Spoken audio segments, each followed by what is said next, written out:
Opo, si Emerson, DTF operator dito sa 31 Luna. Nagamit ito ng 6 na araw na may bilang na 138 meters na run this week. Ito naman po ang aking printed head area. Ang uling palit ng color nung July last year. Yung white, yung January 3 lang.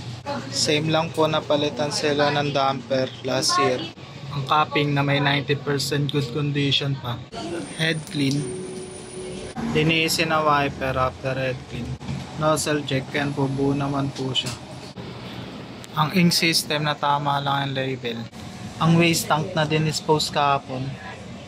ABR, tsaka ground wire. Dito naman po stock namin ng anyos, white, powder, DTF pin. Ito naman po yung record sa nagamit na semi-YK white, powder, DTF pin, powder, saya, yellow, solution, magenta, black. Daily output record, printer daily checklist. Wala ako na mga may in-house order. Thank you po.